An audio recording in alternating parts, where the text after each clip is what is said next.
여러분 안녕하세요. 반갑습니다. 조금 전에 우리 김선혜 사모님이 얼마나 맛있는 샌드위치를 싸주셨는지요. 제가 태어나서 먹은 샌드위치 중에 제일 맛있었던 것 같아요. 네. 여러분 저기를 한번 보시기 바랍니다. 먹음직스럽죠. 이 햄버거인데요. 햄버거 안에 내용물을 보니까 뭐가 있는 것 같아요? 베이컨도 있고 또 치즈도 있고, 네, 그렇죠. 자, 이게 치즈버거, 치즈 베이컨 버거입니다. 그런데 이스라엘에 가보시면 이스라엘에도 맥도날드가 있게요, 없게요? 있어요. 맥도날드가 있어요. 있는데 맥도날드라고 이렇게 제목이 써 있고 밑에 보니까 영어로 코셔 이렇게 써 있습니다. 그렇죠? 코셔. 옆에 또 히브리어로 하코셔 이렇게 써 있는데 이 코셔라고 하는 게 뭐냐면은 정결 음식법을 얘기하는 거예요. 그래서 레위기, 우리가 모세오경의 레위기 11장 또 17장에 보면 하나님께서 이스라엘 민족들에게 이거는 먹어도 되고 이거는 먹지 말아라 하신 그 목록들이 있어요. 여러분 혹시 신약 성경을 읽다가 보니까 어느 날 베드로가, 그렇죠, 지붕 위에 올라가서 기도를 하는데 갑자기 하늘에서 바구니가 내려온단 말이에요. 근데 그 바구니에 보니까 하나님이 이스라엘 백성들에게 먹지 말라고 한 부정한 음식들이 있었어요. 그래서 이거 내가 안 먹겠다고 거부를 하니까 자꾸 그 꿈이, 그 환상이 또 보였어요. 그렇죠? 반복해서. 그래서 이게 무슨 일인가 의아해하고 있을 때 갑자기 사람들이 베드로를 찾아옵니다. 베드로가 있던 곳은 욥바였는데 욥바에서 해변가를 따라서 쭉 1시간 반 정도 운전해서 올라가는 곳에 있는 가이사랴라고 하는 곳에 로마의 백부장이 있었어요. 로마 군인 백부장이 이름이 고넬료였죠. 고넬료는 하나님을 경외하는 사람이었어요. 하나님을 경외하는 사람이었는데 어느 날 그가 기도하는 가운데 하나님이 지금 욥바에 가면 베드로가 있으니까 베드로를 가서 데리고 신방 와달라고 부탁을 해라.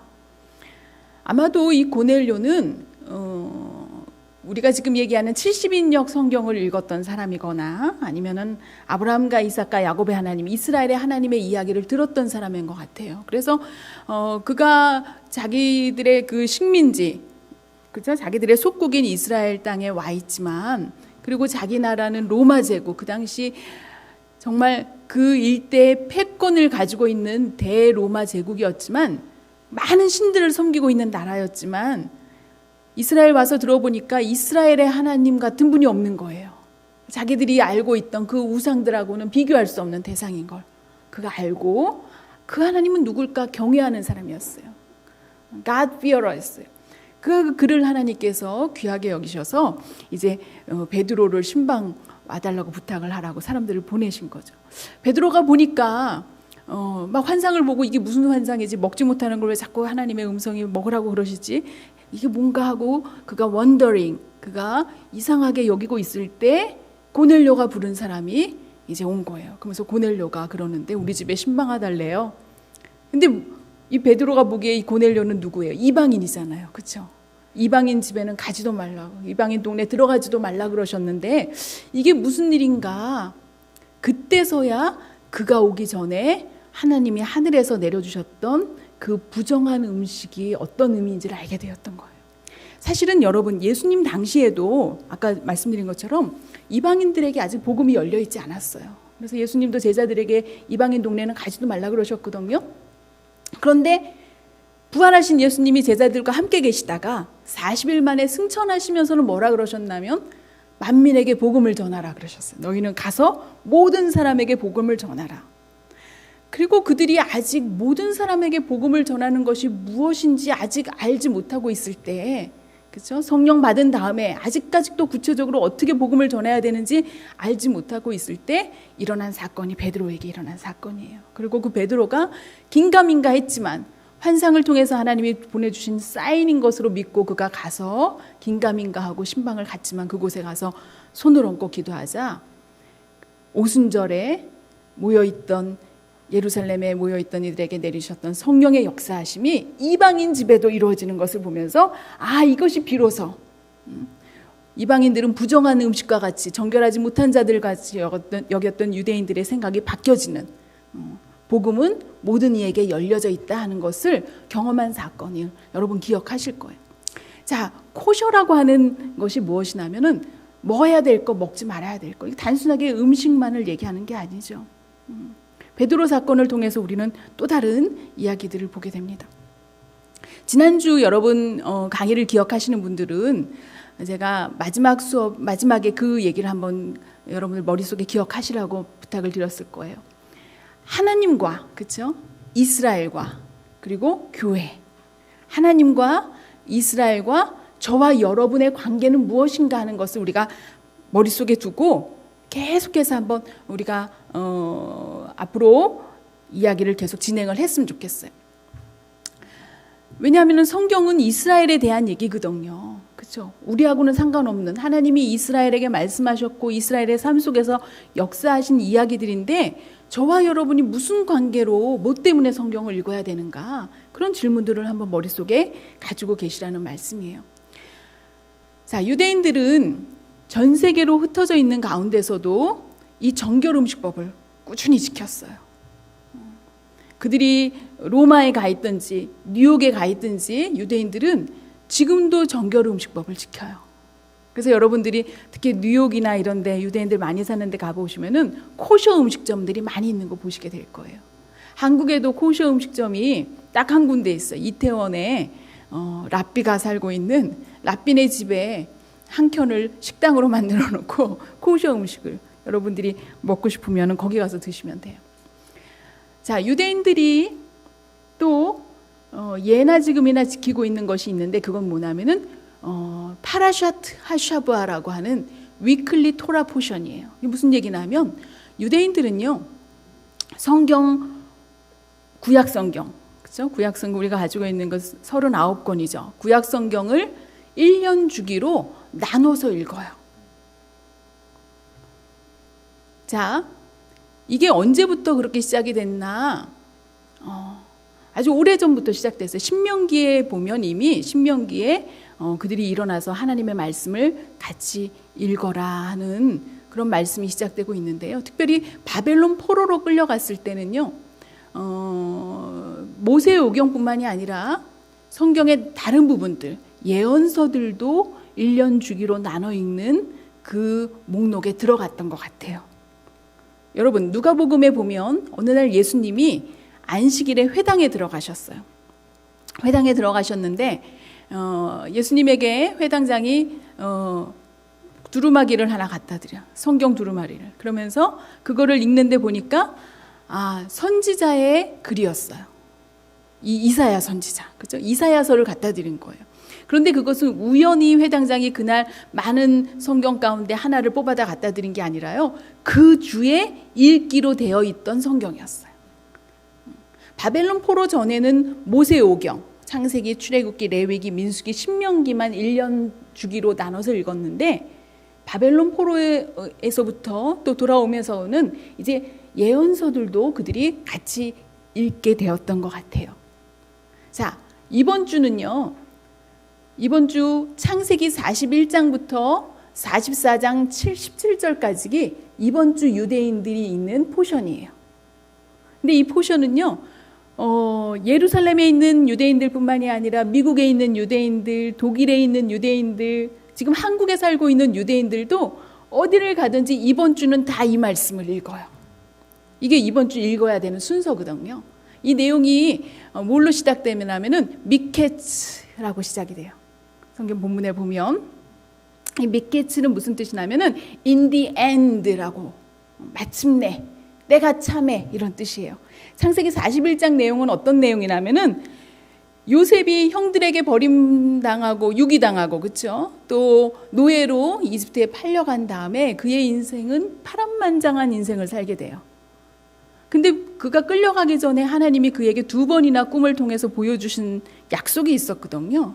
그렇죠? 하늘에 해와 달과 별들이 자기한테 절을 하는 꿈도 꾸게 하셨고, 형들이 묶어놓은 볕단이 자기가 묶어놓은 볕단에게 절을 하는, 그래서 누가 들어도 그렇죠? 요셉을 하나님이 크게 쓰실 거라고 하는 그런 힌트를 주시는 꿈이었는데 그 꿈과는 다르게 요셉의 인생은 아주 고난한, 그렇죠? 고단한 인생을 살게 되었어요. 형들에게 버림받고 또 포로로 노예로 끌려간 곳에서, 그렇죠? 보디발의 집으로 팔려갔는데 그곳에서 누명을 쓰고 보디발의 아내의 그런 동침하고자 하는 그런 제안을 뿌리치고는 누명을 입고 감옥에 갇히게 돼요. 그렇죠? 감옥에 갇혔을 때 왕에게 이제 미움을 받아가지고 감옥에 들어온 왕의 신하 두 사람을 만나게 되죠. 그리고 그들의 꿈을 이제 해몽을 해줘요. 그러면서 요셉이 어떤 기대를 했냐면 자기의 꿈 해몽대로 왕에게 다시 그 신분이 복귀돼서 나가는 신하가 나갈 때 반드시 가가지고 내 좀 하소연 좀 해달라고, 그렇죠? 나를 좀 도와달라고 부탁을 하죠. 근데 2년 동안 어떤 일이 일어나요? 아무 일도 일어나지 않아요. 마침내, 그죠? 2년이 지난 다음에 마침내 미켓 in the end, 오늘 일어나는 사건이 이제 일어나요. 여러분, 요셉이 보디발의 집에 끌려가서 감옥에 갇히면서 지금까지 있는 그 긴 시간 동안 요셉에게는 아주 고단한 삶이었지만 사실 그 시간은 하나님께서 요셉을 만지시고 만나주시는 시간이었어요. 여러분 생각나시죠? 그 꿈 자랑하던 요셉, 그렇죠? 형들은 다 양을 치러 막 그냥 먼 길을, 그렇죠? 몇 날 며칠 유목을 하러 갔는데 형들한테 가서 자랑하고 형들이 잘못한 것도 아버지한테 갖다가 일러 바치던 그 요셉, 여러분 기억나시죠? 그런데 그 요셉이 그 깜깜한 터널과 같은 억울한, 아무도 자기를 돕지 않는 그 시간을 지나면서 하나님이 요셉을 만나주셨어요. 하나님이 요셉을 하나님이 보여주셨던 꿈을 이루시기 위한 도구로 만져주셨어요. 사실 자기가 꿈을 해몽해 주었을 때 그 왕의 신하가 나가서 자기를 도와줄 거라고 하는 기대를 할 때만 해도 요셉이 의지하는 사람이 있었어요. 그 신하, 그렇죠? 그러나 2년 동안 아무 일도 일어나지 않자 마침내 미켓 in the end, 그가 고백했을 거예요. 나를 도우시는 분은 아무도 없다. 오직 살아계신 하나님만이 나를 도우시는 분이시구나. 바닥을 치는 절망 가운데 있을 때, 그렇죠? 비로소 그는 하나님을 온전히 의지하게 되는 모습을 보게 돼요. 그게 이제 그 이야기가 시작되는 게 미켓이에요. 그 고난이 끝나고 하나님의 때가 되니까, 하나님의 때가 차니까 2년 동안 요셉을 잊고 있었던 신하가 바로가 꿈을 꾸니까 요셉이 생각난 거예요. 그리고 요셉을 이제 바로에게 소개하면서부터 요셉의 인생은 놀라운 변화가 일어나는 그런 이야기들 여러분 기억을 하실 거예요. 만약에 미켓 in the end, 하나님의 때를 기다리지 않고 그 신하가 나가자마자 요셉의 기대대로 왕에게 요셉을 위해서 탄원했더라면 오케이, 요셉은 그냥 감옥에서 나간 걸로 끝났을 거예요. 그런데 답답하지만 인내하는 시간이 필요했지만, 그러나 그 인내하는 가운데 하나님만이 나의 힘이시라는 것을 그가 고백하게 하셨을 때 마침내 하나님의 때가 되니까 하나님은 퍼펙트한 계획 속에서 이 요셉을 하나님의 시간표 속에서 사용하시고 끌어내는 것을 여러분 보셨던 것을 기억을 하실 거예요. 그 내용이 이번 주에 유대인들이 전 세계 어디에 있든지 읽는 이야기예요. 여러분 혹시 내일 어디 길을 가다가 유대인 만나면은 이 얘기를 한번 해보세요. 야, 이번 주에 우리가 이거 읽었는데 너 어떻게 생각하냐? 자연스럽게 유대인들과 대화할 수 있는 그런 주제입니다. 자, 여기는 어디냐면요, 제네바예요. 저는 개인적으로 어떤 취미가 있냐면요, 전 세계 어디를 가든지 간에 제일 먼저 제가 관심 있는, 그래서 관심 있어서 찾아가는 곳이 있어요. 어디에 유대인들이 살고 있는가. 왜냐하면 유대인들이 지난주에 말씀드린 것처럼 2000년 동안 전 세계에 흩어져 있었거든요. 그 전 세계에 흩어져 있는 유대인들은 놀랍게도 그들이 어디에 가든지 간에 그들이 모여 살았는데 자의 반 타의 반. 왜냐하면 많은 경우에 유럽에서 유대인들의 삶은 제한적인 삶이었어요. 아무데나 가서 살 수가 없었어요. 소위 말하는 게토라고 하는 유대인 마을을 만들어 놓고 거기에 갇혀서 살 수밖에 없었거든요. 그런데 그들이 어디에 모여 살던지 간에 놀라운 것은 그 유대인 커뮤니티 가장 한복판에는 뭐가 있냐면 회당이 있었어요. 그래서 누구든지 그 회당으로 가는 길이 멀지 않도록 동쪽에 있는 사람들 가운데로 오면 갈 수 있고 북쪽에 있는 사람들도 가운데 가면 갈 수 있는 그들의 동네 한복판에 회당이 있어요. 그래서 저는 이제 어디든 가면은 어디에 유대인 회당이 있는가, 어디에 유대인 마을이 있는가 찾던 중에 저긴 제네바였어요. 보니까 당장 회당은 보이지 않았는데, 자, 회당으로 가는 길이라고 하는 저런 표지가 보이는 거예요. 그래서 제가 따라가 보니까 지금 저것처럼 진짜 유대인 회당이 나타났어요. 저 길을 중심으로 주변을 돌아보면은 유대인 집들이 있는 것을 발견을 하게 돼요. 지금 현재도요. 자, 여기는 어디였냐면 홍콩에 가보니까 홍콩에도 유대인들이 살고 있더라고요. 홍콩 유대인들의 역사는요, 기원전 586년에 남유다가 바벨론에 의해서 멸망당하고 바벨론 포로로 끌려갔잖아요. 포로로 끌려간 사람들 가운데 에스라나 스룹바벨처럼 느헤미야처럼 돌아온 사람들도 있지만 거기 남아있던 사람들도 있었어요. 남아있던 사람들 가운데 우리가 알고 있는 에스더가 있고 모르드게가 있었죠. 그런데 그 당시 바사 제국, 페르시아 제국은 넓은 데까지, 그쵸, 그들의 영역을 확장하고 있었어요. 인도까지 그들의 영토가 그쵸, 확장되어 있었던 걸 여러분 기억을 할 겁니다. 그때 그 바사 제국 아래서 유대인들의 흩어짐은 여러 곳으로 흩어졌어요. 이 홍콩 유대인들의 역사를 거슬러 올라가 보면 바로 바벨론 포로로 끌려갔던 그 유대인들, 흩어진 유대인들이라는 것을 알 수가 있어요. 여기는 어디냐면요, 로마에 있는 회당이에요. 이 로마에 여러분, 우리가 사도 바울이 복음을 전할 때 로마에 세를 얻어서 방을 하나 얻어놓고 다니면서 복음을 전했던 거 여러분 성경을 읽으면서 기억을 하실 거예요. 제가 어느 해 한국에 오기 전에 로마를 들렸어요. 그랬더니 우리 선배 목사님이 거기 20년 넘게 사역을 하고 계신 목사님 네 분이 제가 오니까 반가운 마음에 그 베드로의 새방을 보여주시겠다고 거기를 이제 저를 데리고 가시는 거예요. 근데 저는 속으로는 항상 뭐가 있었어요. 여기 어디 유대인들이 살고 있나? 유대인 회당이 어디 있는가? 목사님한테 여쭤봤더니 목사님이 20몇 년 사시면서 유대인 회당을 본 적이 없으시대요. 그래서 제가 이제 타협을 했어요. 둘이, 목사님 네 분하고 저하고. 오케이, 그러면은 회당 저기 베드로 집에 먼저 갔다가 그 다음에는 제가 가고 싶은 회당을 가는 걸로. 그렇게 하고 가보니까 베드로 집에서 10m도 안 되는 곳에 바로 저 회당이 있는 거예요. 2000년 전에 베드로가 복음을 전하러 갔을 때도, 그쵸? 유대인들이 살고 있던 동네에 그가 세를 얻어서 살고 있었고 그 동네의 한 가운데 회당이 있었던 거예요. 지금 물론 저 회당 건물은 그 이후에 새로 짓고 무너진 곳에 새로 짓고 그렇게 반복해서 새로 지어진 곳이지만 지금도 저 동네는 유대인 동네고 그곳의 한가운데 저 회당이 있는 것을 보게 됩니다. 자, 그 회당 내부예요. 내부에 들어가 보니까 저렇게 화려하죠. 유대인 회당은요, 그들이 어디에 있던지 간에 재밌는 것은 그들이 속한 동네의 교회 모양을 많이 닮았어요. 우리가 카톨릭, 그쵸? 바티칸이 이탈리아에 있잖아요. 그쵸? 바티칸 성당이 얼마나 아름답습니까? 마치 저 로마에 있는 회당은요, 들어가 보니까 성당처럼 저런 분위기더라고요. 한 구석에는 저렇게 토라, 또 미시나, 탈무드를 공부하는 저런 이제 도서관도 하나 있는 것을 볼 수가 있었고요. 자, 이거는 여러분 몬트리올에 있는 회당이에요. 저 회당의 현관문 위에 돌판 2개가 보이시죠? 뭘까요?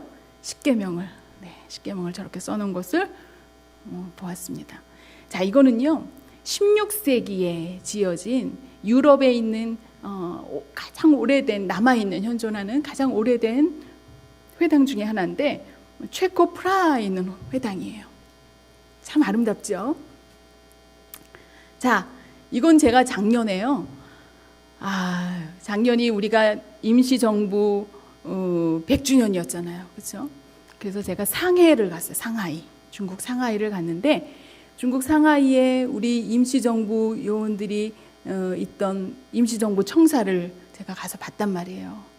보고 나서 걸어서 한 30분 거리에 큰 다리를 건너가 보니까 저게 있는 거예요. 저기는 뭘까요? 유대인 회당이에요. 보시면 그 들어가는 입구에 메노라, 그렇죠? 또 다윗의 별 문이 있고 그 안에 회당의 모습. 제가 그때 가서 그런 생각을 했어요. 여러분, 지금부터 100년 전에 두 민족의 그쵸? 젊은이들이 나라 잃은, 그쵸? 젊은이들이 저 상해에 가 있었더라고요. 같은 하늘 아래 우리 대한 독립을 위해서 임시정부 요원들이 그 거리를 걸어다니고 있을 때 역시 2000년 전에 나라를 잃고 전 세계를 원더링, 헤매고 돌아다니던 젊은 유대인들이 어쩌면 그 다리 위에서 같이 만날 수 있었을 거다. 같이 만난 적도 있겠다. 그런 생각을 한번 해봤습니다. 자, 이건 우리가 잘 알고 있는 회당이에요. 여러분 성지순례 다녀오신 분들은 아실 거예요. 어딜까요? 가버나움 회당 터고요. 저기서 멀지 않은 바로 10m도 안 되는 곳에 뭐가 있냐면 베드로 장모 집터 위에 있는 팔각형으로 지어진 아름다운 채플 예배당, 여러분 기억하실 거예요. 그렇죠? 예수님이 나사렛 출신이셨지만 예루살렘은 가끔 절기 때 올라오셨고요. 예수님의 많은 사역이 저 갈릴리 호수 주변을 중심으로 이루어졌어요. 그 갈릴리 호수에서도 특별히 저 가버나움이라고 하는 마을이 하나의 예수님의 베이스먼트였던 것 같아요. 그 예수님의 그 베드로의 장모가 예수님 수발을 막 들었잖아요. 밥도 해드리고, 그렇죠? 근데 저 가버나움이라고 하는 동네의 이름이 뭔지 아세요? 히브리어로 크팔 하루브예요. 크팔 하루브. 크파르라고 하는 말은 village, 마을이라고 하는 뜻이고요. 죄송합니다. 크파나훔이에요. 크파나훔. 가버나움은 크파나훔. 나훔이라고 하는 뜻은 국률, 위로라고 하는 뜻을 가지고 있어요. 가버나훔이 크파나훔이에요. 예수님이 그곳에 계시면서 그 베드로 장모가 열병이 나서 막 괴로워하는 걸 보고 그를 불쌍히 여기셔서, 그렇죠? 고쳐주셨던 거 여러분 기억나실 거예요.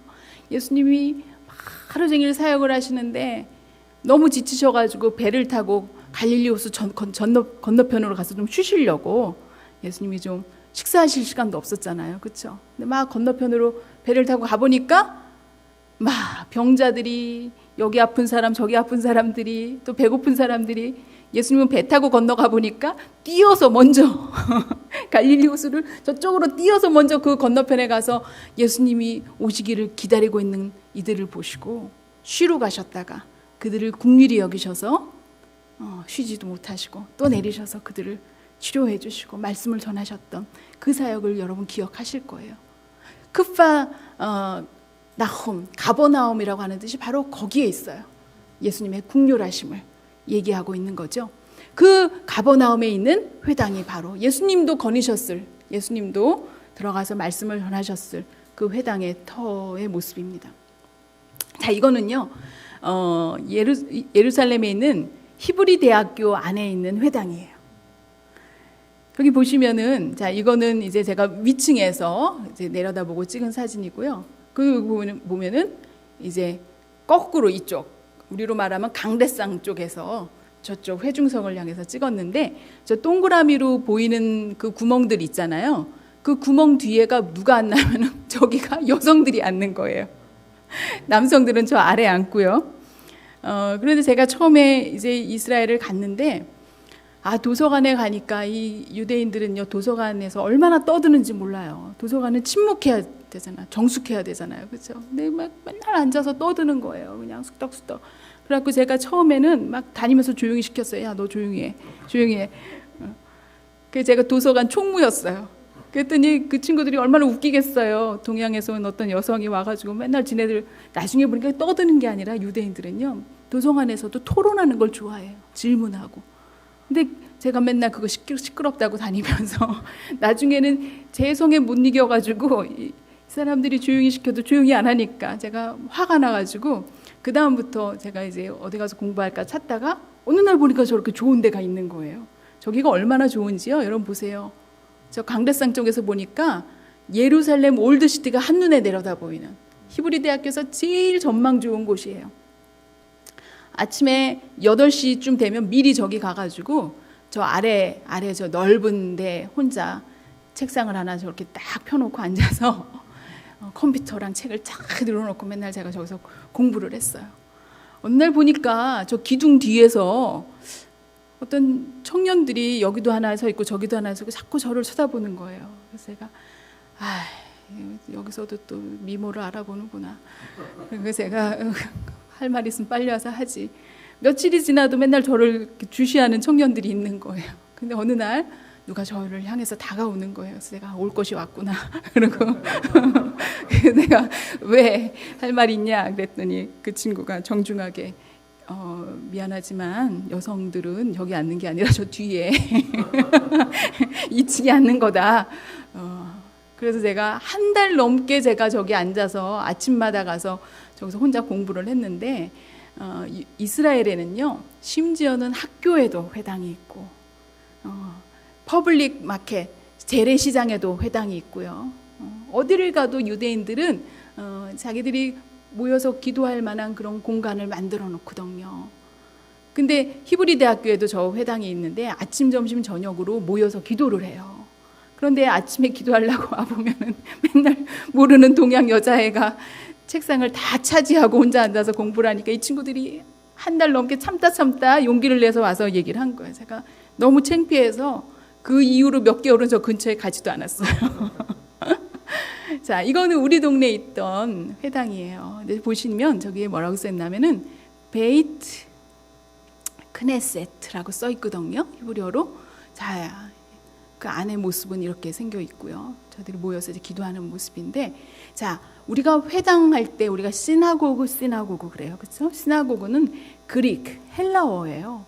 원래 이 회당이라고 하는 말의 히브리어로는요, 베이트 크네셋입니다. 베이트는 말 그대로 집이란 뜻이에요. 그래서 우리가 베들레헴 얘기할 때 이 베들레헴은 베이트레헴. 그래서 베이트는 집이고 레헴 빵집이란 뜻이고, 또 야곱이 형아하고 아버지를 속여먹고 도망가다가 그쵸? 돌베개를 베고 잠을 자다가 사닥다리가 하늘에서 내려오면서 하나님을 만난 곳. 그래서 이곳이 하나님이 계신 집이다 했던 베델. 그쵸? 베델도 베이트엘. 그쵸? 베이트는 집이고 엘 하나님이라고 하는 베이트는 집이에요. 그런데 이 회당을 히브리어로 뭐라 그런다고요? 베이트 크네셋 그랬어요. 베이트는 집이고 크네셋은 모이다라고 하는 거예요. 실제적으로 유대인들은요, 이 회당의 개념을 뭐라고 생각하냐면 건물이라고 생각하지 않아요. 그들이 모이는 곳, 그들의 모임 자체를 그들은 회당, 그렇죠? 이라고 생각을 하는 것을 보게 됩니다. 유대인들은 전 세계에 흩어져 있으면서도 아까 여러분들이 보신 것처럼, 그렇죠? 홍콩이든 제네바든 로마든 또 이스라엘이든 그들이 모여 있는 곳은 예나 지금이나 항상 그들의 중심에는 회당이 있었습니다. 전 세계로 그들이 2000년 동안 흩어져 있었지만 그들의 아이덴티티를, 그들의 정체성을 지킬 수 있었던 것은 아까 첫 번째 그들이 정결 음식법을 지켰던 것과 더불어서 그들이 모여서 회당에서 일주일에 한 번씩 적어도 안식일 날 그들이 모여 있었던 곳이. 근데 그들이 모여서 무엇을 했을까요? 하나님의 말씀을 읽었던 거예요. 말하는 히브리어는 할 줄 모르지만, 그렇죠? 오럴, 그렇죠? 오럴 히브리는 잊어먹었지만, 그러나 그들이 written 히브리, 쓰여져 있는 히브리어는 늘 할 수밖에 없었어요. 왜냐하면 안식일마다 모이면 그들이 성경 말씀, 성경을 토라를 히브리어로 읽었기 때문이에요. 그래서 여러분 혹시 기억나시는지 모르겠어요. 지붕 위의 바이올린이라고 하는 영화가 있었어요, 옛날에. 그 영화의 배경은 러시아에 살고 있던 디아스포라 유대인들이 러시아에 그 당시 이제 그 박해를 피해서 대거 미국으로 피난을 오게 됩니다. 레퓨지, 난민으로 미국으로 오게 돼요. 미국으로 와서 이제 많은 유대인들이 정체성의 혼란을 갖게 돼요. 러시아에 살고 있을 때는 그들이 갇혀서 모여서 살고 있었기 때문에 유대인의 정체성을 지킬 수 있었지만 갑자기 신세계에 와 보니까 모든 게 새로워요, 그렇죠? 그래서 자유 연애를 막 하고 그 지붕의 바이올린에 보면 딸들이 그렇죠? 그래서 막 그런 정체성의 혼란이 오는 얘기가 나오는데 그때 보면은 폴란드에서 온 어떤 이제 유대인이 미국에서 이제 이 지붕의 바이올린의 주인공을 만나게 돼요. 만났는데 이 사람들이 한 사람은 러시아에서 왔고 한 사람은 폴란드였으니까 쓸 수 있는 말이 뭐가 있을까요? 영어는 이 사람들이 뭐 미국 새로운 이민자니까 영어는 그냥 그렇게 잘 못하고 그러니까 그들이 어떻게 서로 소통하냐면은 성경에 나와 있는 히브리어를 가지고 글을 써면서 서로 소통하는 모습을 보게 될 거예요. 그 영화의 한 장면이거든요. 이처럼 유대인들이 그들이 흩어져 사는 가운데서도 그들의 언어를 잊지 않을 수 있었던 또 하나의 이유가 그들이 회당에서 안식일마다 하나님의 말씀을 기억하고 읽었다 하는 것을 우리가 보게 됩니다. 또 자, 이게 뭐냐면은 매주자라고 하는 거예요. 매주자. 아까 제가 어떻게 그 로마에 갔을 때고 또 동네마다 갔을 때 여기가 유대인 동네인지 어떻게 알았을까요? 제일 먼저 제가 찾았던 것은 저 매주자가 있는 집이 어딘가를 찾았던 거예요. 여기를 보시면은요, 아마 이 성지순례 갔다 오신 분들 아실 거예요. 이스라엘에는 모든 집에 대문이든지 방문이든지 심지어는 집 안에 있는 방문, 화장실 문에도 오른쪽에 뭐가 있냐면 저게 붙어 있어요. 저걸 매주자라 그래요. 매주자가 이렇게 생겼죠. 매주자가 이렇게 생겼어요. 매주자가 뭐 크기가 다양한 게 있어요. 나무로 된 것도 있고 저는 이제 그렇죠? 동으로 만든 건데 이 매주자 안에는 뭐가 있냐면은 직접 손으로 랍비가 양피리에다가 손으로 하나하나 쓴 건데 이거를 이렇게 말아가지고 넣어놨어요. 이 말씀이 어떤 말씀이 써 있나 보면은 신명기 말씀이 쓰여져 있어요. 신명기 6장 7절에서 9절과 신명기 11장 18절에서 21절 말씀이에요. 맨 9절에 신명기 6장 9절에 보니까 너의 집 문설주와 바깥문에 기록할지어다. 뭐를 기록하라 그랬을까요? 저 말씀을, 하나님의 말씀을 기억하고 지켜라. 여러분 신명기는 지난주에도 말씀드렸지만 신명기 책의 히브리어 이름은 뭐냐면 드바림이에요. 드바림의 뜻은 하나님의 말씀, 하나님이 하신 일들, 역사하심을 복수로 얘기한 거거든요. 신명기는 모세의 마지막 설교라고 우리가 알고 있지만 실제로 그 컨텐츠, 내용을 보면 이제 요단강만 건너면 유대인들이 가나안으로 들어가기 바로 직전에 모압 평지에서 모세가 온 이스라엘 회중을 모아놓고 한 마지막 설교의 내용은 보면 지난 40년 동안 하나님이 그들을 인도하시면서 하나님이 가르쳐 주신 말씀, 그렇죠? 하나님이 하셨던 그 일들을 다시 한번 리마인드, 상기시켜주는 말씀이 바로 신명기 말씀이라 그랬어요. 그런데 그 신명기 말씀을 하나님이 하시면서 뭐라 그러냐면은 그 신명기에 보면은 인류 최초의 교사 임명식이 일어나고 있어요. 누구에게? 너의 자녀에게 가르쳐 지키게 하라라고 하는 걸 봤을 때 그 교사를 누구로 임명하신 거예요? 부모에게 하나님이 교사를 임명을 하셨어요. 그러면서 야, 지난 40년 동안 너네들이 눈으로 목도하고 입으로 먹고 눈으로 본 것들, 들은 거, 그거 너네들이 하나님의 말씀을 기억하고 자녀들에게 가르쳐 지키게 해라. 그 말씀을 신명기에서 하는 걸 보게 되거든요. 근데 그거를 눈에 보이는 데다 두라고 하는 거예요. 그냥 가끔 생각나는 게 아니라. 그래서 집을 들어오고 나갈 때마다 그 말씀을 기억할 수 있도록 매주자를 붙여놓으라는 거예요. 그리고 매주자에는 바로 저 말씀을 써놓고 또 이마에도 붙여놓고 내 손목에도 메어서 기호로 삼으라 그랬어요. 자, 여기 보시면은 이마에 지금 테필린이라 그러는데 저 이마 안에도 저 이마에 묶어놓은 저기도 저 상자 안에 신명기 말씀이 써 있어요. 하나님의 말씀을 기억하고 가르쳐 지켜라고 하는 그 말씀을. 팔에도 그 말씀을 감고요. 또 그들이 지금 위에 이렇게 덮은 거는요. 우리 목사님 잠깐 나오셔서, 자, 이게 유대인들이 기도솔이에요. 기도솔. 이거를 탈릿이라 그러는데요. 너무 잘 어울리시죠?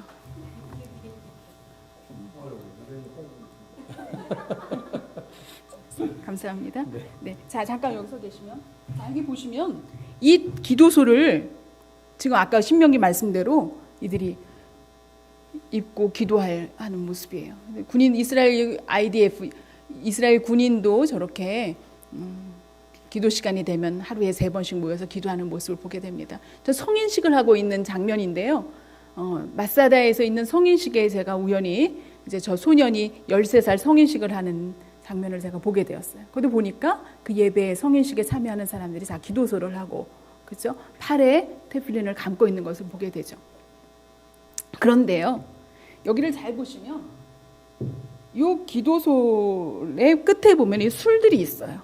이 술들을 개수를 다 쉬어 보면은 이게 600 몇 개가 된대요.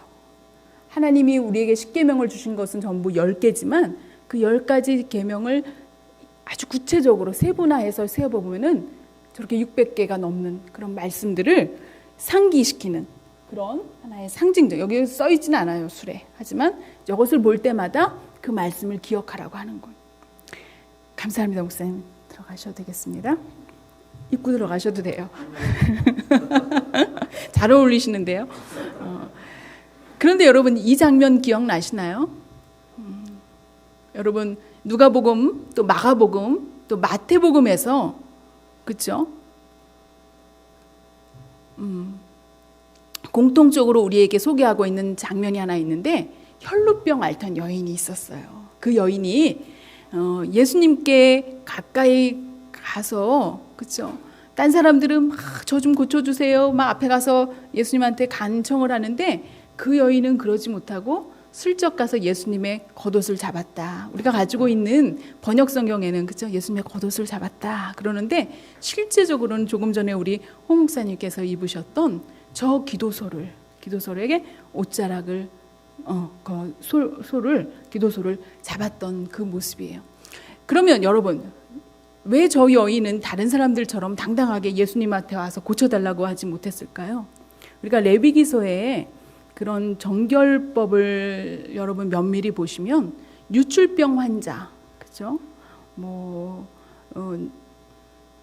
그 우리가 한센병이라든가, 그렇죠? 또 여성 같은 경우에 출산을 한다거나 아니면은 또 월경을 한다거나 어떤 유출을 하든지 간에 몸에서 유출이 있는 사람은 일정 시간 동안 정결하지 못한 기간이라고 여겨져서 퍼블릭 플레이스, 사람들이 모인 장소에 가는 것이 제한이 돼 있어요.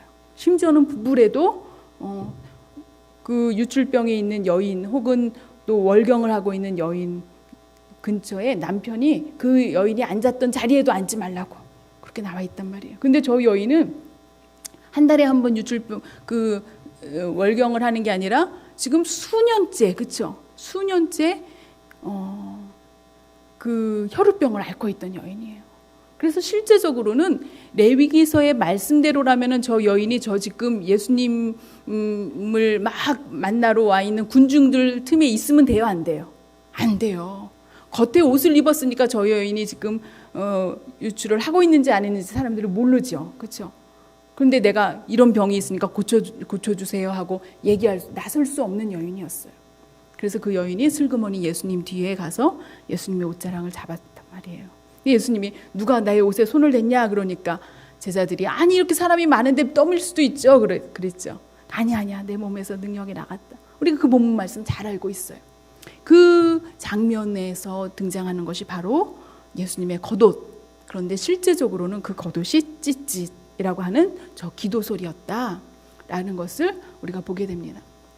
여러분 한 카페에 이제 청년들이 앉아서 이제 차를 마시는데 저기 보면은 맨 앞에 앉아 있는 청년이, 그렇죠? 가디건 밑으로 저 기도솔 자락이 나와 있는 것을 보게 돼요.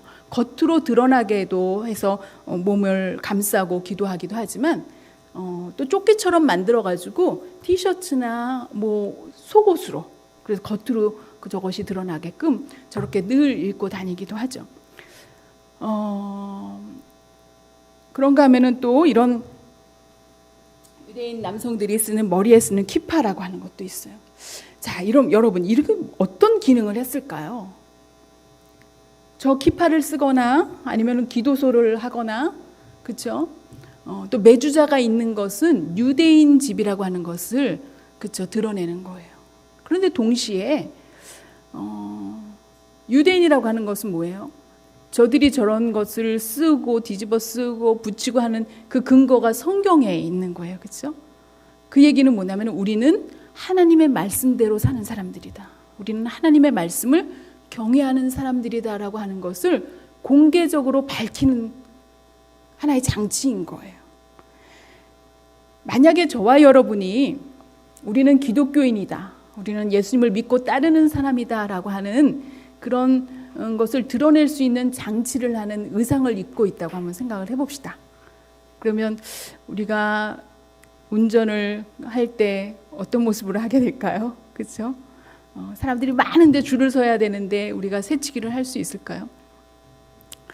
만약에 소방관 그 유니폼을 입고 주유소에 가가지고 차에다 주유를 하면서 옆에서 담배를 피고 있으면 사람들이 막 비난을 할 거예요, 그렇죠? 당신 다른 사람도 아니고 소방관이 그러면 되냐고, 그렇죠?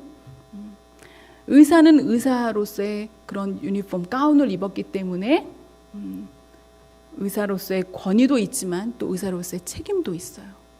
저와 여러분은 우리가 크리스찬, 기독교인이라고 하는 것을 드러낼 만한 어떤 가운, 어떤 유니폼을 입고 있습니까? 그렇죠? 입고 있지 않기 때문에 어떻게 보면 우리는 너무나도 자유롭게, 그렇죠? 교회 안에서의 생활과 교회 바깥의 생활이 분리되고 있는지도 모르겠어요. 제가 이런 말씀을 드리는 이유는요, 유대인들이 저렇게 머리에 키파를 쓰고 기도소를 입고 매주자를 붙이고 산다고 하는 것은 단순하게 나는 유대인이다 라고 하는 자기의 정체성을 드러내는 것뿐만이 아니에요. 동시에 거기에는 아주 막중한 부담감과 책임감이 있어요. 내가 하나님의 말씀대로 사는 사람인 것을 내가 기도소를 하기 때문에 다 알고 있는데 내가 어떻게 불법을 저지를 수가 있겠는가, 그렇죠? 다른 사람에게 나의 정체성을 보여주는 것뿐만이 아니라 나 스스로가 하나님을 경외하고 하나님을 두려워하고 하나님의 말씀대로 내가 순종해서 살겠다고 하는 장치, 하나의 울타리로서 저들이 저것을 2000년 동안 그들이 흩어진 곳에서도 끊임없이 저것을 포기하지 않고 살았다는 거예요. 또 많은 경우에 저 키파를 쓰고 또 기도소를 하는 것이 자유롭지 않은 때가 많이 있었어요. 지금도 여러분 놀랍게도 600만 명이 학살당한 그 홀로코스트가 지난 때를 살고 있는데요. 지금 다시금 유럽에서는 여기저기서 반유대주의, 반샘족주의가 다시 일어나고 있어요. 그래서 뭐 중동의 이슬람 국가들뿐만이 아니에요. 뭐 중동의 이슬람 국가들 가운데 뭐 이란 같은 곳에 여러분 가서 한번 세계 지도를 펴놓으시기 바랍니다. 이란에 있는 서점에 가서 세계 지도를 하나 사서 펴보세요. 이스라엘이 그 세계 지도에 없어요. 이란은 지금도 이란뿐만이 아니라 중동의 많은 중동 국가들이, 이슬람 국가들이 이스라엘을 하나의 국가로서 인정하지 않아요. 레코그나이즈 하지 않는다는 거예요. 그런데 문제는요, 이 이슬람 사람들이 지금 전 세계 종교 가운데 가장 급속하게 확산되고 또 증가하고 있는 것이 또 이슬람 종교예요. 우리가 그것을 잘 느낄 수 있는 게 바로 어디냐면은 프랑스나 독일에 가보시면 또 영국에 가보시면 여러분들이 느끼실 거예요. 많은 이슬람 사원들이 있고요, 많은 이슬람 교도들이 있어요. 동시에 그곳에서 또 많은 반유대주의 그런 사회 현상들이 많이 일어나고 있는데요. 오늘날 파리 시내에서 저렇게 기도소를 입거나 아니면 머리에 키파를 쓰고 갈 때 테러 어택을 당하는 경우들 아주 빈번하게 일어나고 있습니다. 그래서 저거를 쓴다고 하는 것 자체가 굉장히 위험한 것을 감수하고 쓰고 다니는 그런 상황이 지금 일어나고 있어요. 자, 아까도 말씀드렸지만 저들이 저런 구별된 음식, 아까 정결 음식법, 코셔 음식을 먹는다거나 아니면은 저렇게 자기들의 삶 속에서 메주자를 붙인다거나 또 기도소를 한다거나 하는 그 모든 근거는 하나님의 말씀에 근거한 거거든요. 그 기도솔 자체가 중요한 것이 아니라 기도솔에 저 소를 보면서 하나님의 말씀을 기억하는 거예요. 그리고 그 말씀대로 내가 살아야지 하는 그런 것을 얘기를 리마인드 시켜주는 건데, 신명기 28장 1절에 보면 유대인들이 전 세계에 흩어져 살면서 우리가 알고 있는 것처럼 많은 그런 찬사를 받는 상황들이 있었어요. 그렇죠? 전 세계 노벨 평화상, 노벨상 수상자의 30% 가까운 사람들이 유대인들이었단 말이에요. 그런데 그 비결이 무엇일까? 저는 신명기 28장 1절에 있다고 생각을 합니다. 유대인들은 지금도 저 말씀을 붙들고 그들이 어디에 있던지 간에 때로는 내가 기파를 쓰는 것이, 기도소를 하는 것이 위협이 될지도 모르지만, 그렇죠? 또 그런 위험한 그런 상황에 처해지기도 하지만, 그러나 그것을 통해서 자기들은 하나님의 말씀을 기억하고 그 명령을 지켜 행하겠다고 하는 그 의지고 그 순종의 모습인 것을 우리가 보게 됩니다.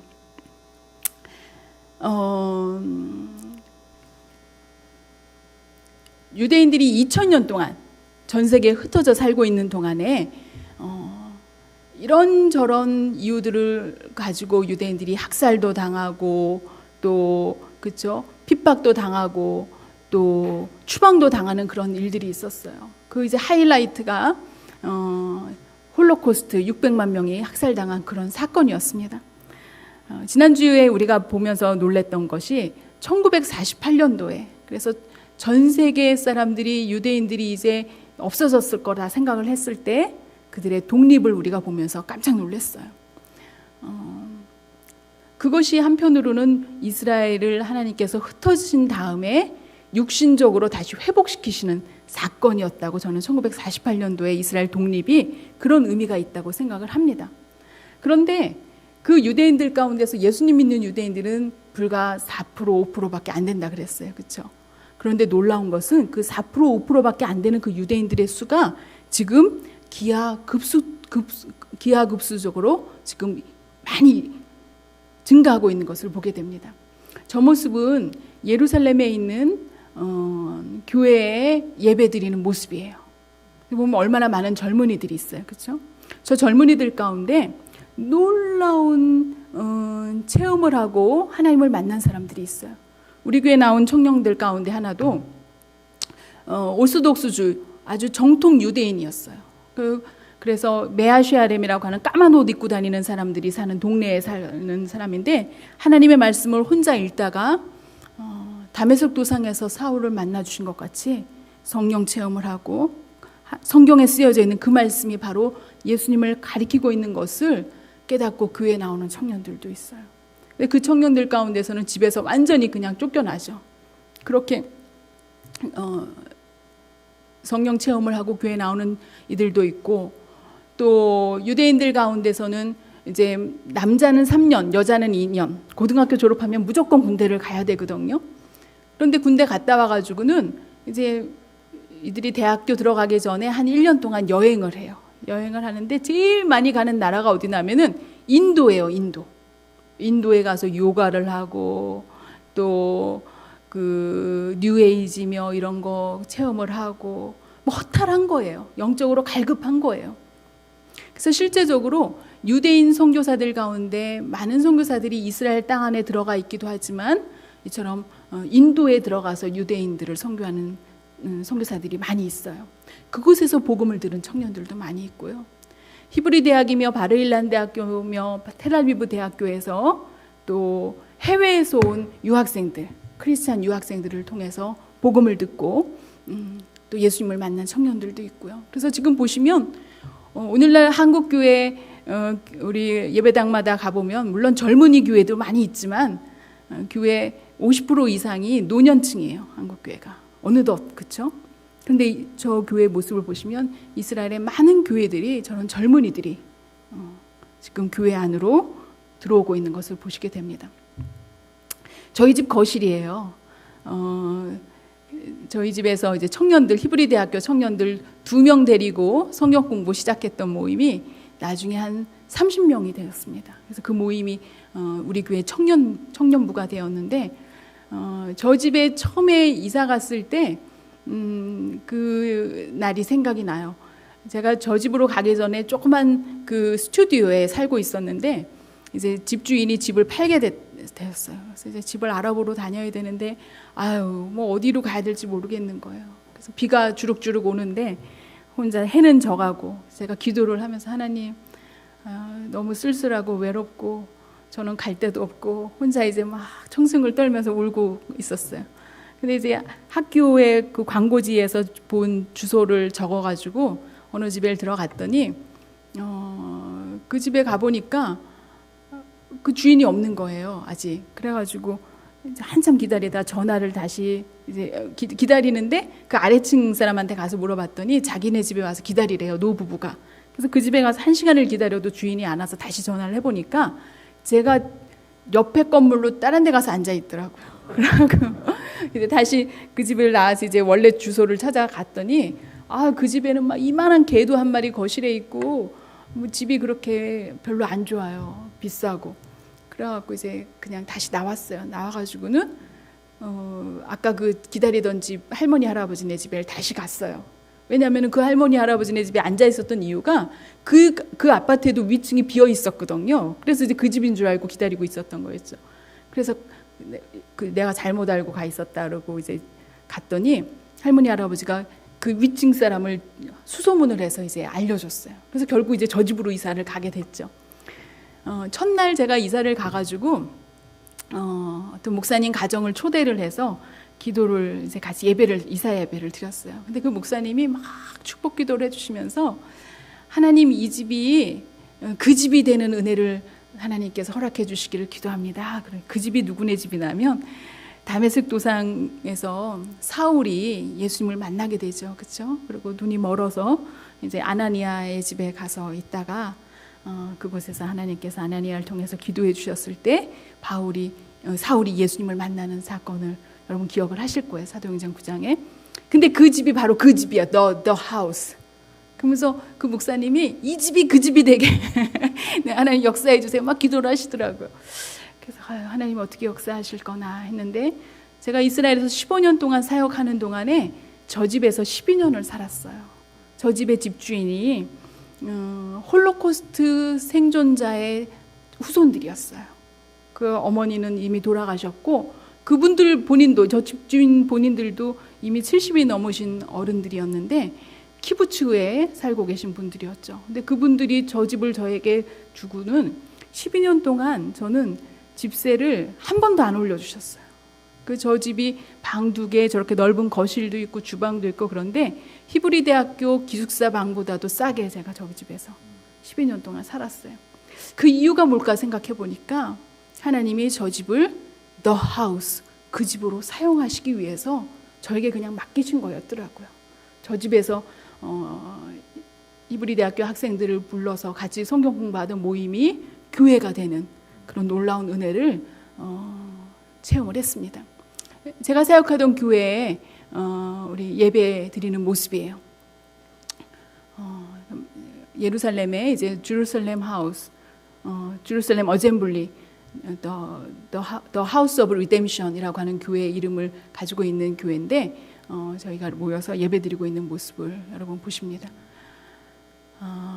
또 이제 근간에 이제 새로 예수님을 영접하고 세례를 받는 한 자매의 모습이에요. 우리 교회들마다 이제 분방 공부하는 장소들 다 있죠. 아직 이스라엘에는 그 교회 건물을 가지고 있는 교회들이 많지 않아요. 마당에서 저렇게 같이 성경 공부하는 모습을 여러분 보십니다. 저도 이제 한반을 맡아서 가리키던 모습이에요. 여러분, 하나님과 이스라엘과 교회라고 하는 그 주제를 우리가 지난주에 같이 한번 생각을 해보자고 얘기를 했습니다. 하나님은 우리가 만날 수 있는 분이 아니에요. 내가 만나려고 노력을 해서 만나는 게 아닙니다. 그렇죠?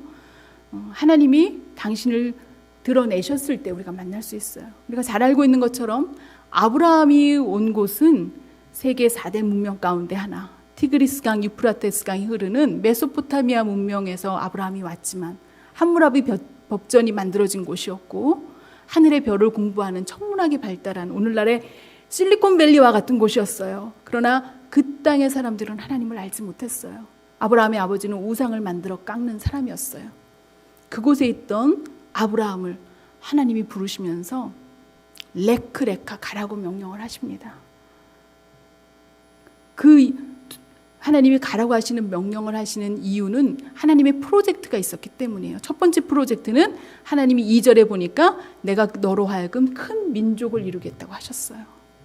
그리고 마지막, 그게 파이널이 아니라 마지막 프로젝트는 뭐냐면 그 민족을 통해서 모든 족속이 복을 받게 하시기 위한, 우리가 잘 알고 있는 것처럼 하나님이 아브라함을 통해서 만드신 민족은 어떤 민족이죠? 이스라엘이에요. 이스라엘은 조그만 나라예요. 그렇죠? 지금도 전 세계에 흩어져 있는 유대인들 다 합쳐야, 이스라엘 땅에 있는 사람 합쳐야 1,500만 명이 채 되지 않아요. 서울 시내, 그렇죠? 서울 시민들 인구가 몇 명이에요? 그렇게 작은 수예요. 그러나 우리가 잘 알고 있지만 그 작은 수가 전 세계에 흩어져서 하늘의 별처럼 땅의 모래와 같이 하나님께서 어떻게 그들과 함께 하셨는지를 우리가 기억을 할 때, 저 말씀에 성취가 이루어졌구나 하는 것을 보게 돼요. 그런데 이스라엘이 전 세계로 나라 없이 흩어져 가 있는 동안에도 끊임없이 찔기게 죽지 않고 소멸되지 않고 살아남은 강한 민족, 똑똑한 민족, 아니요, 사실 하나님이 큰 민족을 이루신 목적은 그게 아니었어요. 이스라엘이 강해서 나라 없이 살면서도 그들의 정체성을 이긴 게 아니었어요. 정결음식법을 열심히 지켰기 때문만이 아니었어요.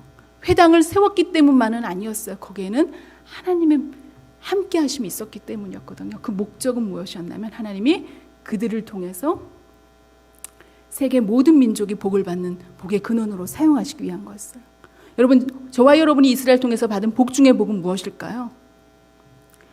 단지 그들이 노벨상을 많이 타서 세계 문명에 공헌을 한 것뿐만이 아니에요. 우리가 이스라엘 통해서 받은 복 중의 복은 바로 우리를 죄에서 구원하신 예수 그리스도가 이스라엘에, 그렇죠, 다윗의 후손으로 오셨다고 하는 거예요. 그 일을 이루시기까지 하나님은 이스라엘을 포기하지 않으셨어요. 여러분, 창세기를 면밀히 읽어보시면 하나님이 아브라함에게 이 약속을 하신 것 때문에 때로는 이삭이 하나님의 마음에 들지 않아도, 때로는 야곱이 거짓말을 치고 사기를 쳐도 하나님이 여전히 그들을 불러 모으시고 찾아오시고, 물론 죄의 값은 치르게 하시지만, 그렇죠? 야곱은 자기가 거짓말한 것만큼 평생 속다가 살았어요. 그렇죠? 속다가 죽었어요. 하지만 하나님이 그들을 그럼에도 불구하고 계속 축복하셨던 이유는 성경을 면밀히 읽어보시면 아브라함하고 하신 저 약속 때문이었어요. 예수 그리스도가 이 땅에 오시기까지 바로는 유대인 아이들을 태어나면 다 죽게 하려고 했지만 하나님이 그들을 살려내셨어요. 출애굽시키셨어요. 하만을 통해서 바벨론으로 끌려간 유대인들을 전멸시키려고 했지만 하나님은 에스테르, 그렇죠? 에스더와 모르드게를 통해서 하나님이 그들을 찾아내요.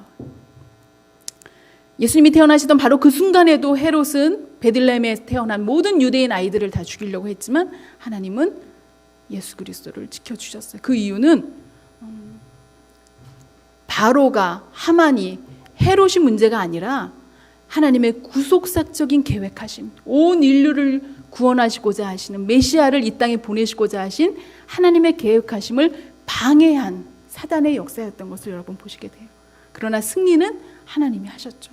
예수님이 오셨고 죽으셨고 부활하셨어요. 근데 문제는 이제 그 예수님이 다시 오시겠다고 하신 약속이에요.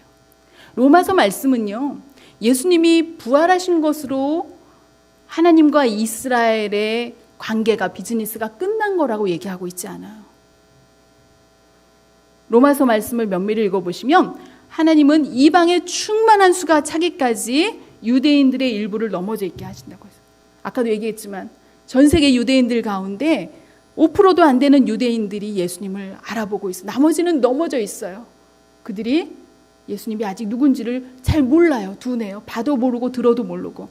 그 이유는 저와 여러분이 복음을 듣기까지, 이방의 충만한 수가 차기까지 하나님이 그들을 넘어져 있게 하실 것이지만, 그러나 복음이 이방의 충만한 수가 찰 때 저 넘어져 있던 그들, 하나님이 가장 먼저 부르셨던 그들, 하나님을 가장 먼저 찬양했던 그 민족이 하나님이 예비하신, 하나님이 보내신 메시아가 예수님이신 것을 보게 되는, 그래서 하나님이 그들을 회복시키시고 구원하시게 되는 그런 역사하심을 로마서는 이미 바울을 통해서 말씀하고 있는 것을 보게 됩니다. 여러분, 저는 마지막으로 두 사람을 소개하고 오늘 강의를 마치려고 합니다. 저 칼 구출라프는요, 우리 감리교회잖아요. 감리교회 아펜젤러 선교사와 또 언더우드 선교사가 제물포항에 복음을 들고 들어오기 한 50년 전에 미리 한국의 고대도 땅에 와서 한 달을 살고 갔던 사람이에요. 칼 구출라프는 네덜란드 상선을 타고 왔는데 원래는 독일 출신의 유대인이었어요. 그가 예수님을 만나게 되고 또 예수님을 믿고 또 선교사로 부름받았을 때, 그 당시만 해도 선교사들이 배나 뭘 타고 어디 갈 수가 없었어요, 개인적으로. 그래서 보통은 저들은 선교사로 가기 위해서 언어 공부를 많이 했단 말이에요. 그래서 상선, 비즈니스하는 그런 배에 통역관으로 타고 다니면서, 배를 타고 다니면서 선교를 했어요. 바로 중국으로 가려고 갔던 그 구칠라프가 고대도에 와서 한 달을 있으면서 한국의 복음을, 성경을 제일 먼저 한자, 한문 성경이겠죠, 전했던 선교사가 바로 칼 구출라프, 유대인이었습니다. 우리 감리교회 아펜젤러 선교사보다 먼저 왔던 선교사예요. 또 한 분이 있는데 알렉산더 피터스라고 하는 저 선교사님이에요. 저분은요, 우크라이나 출신의 유대인, 디아스포라 유대인이었어요.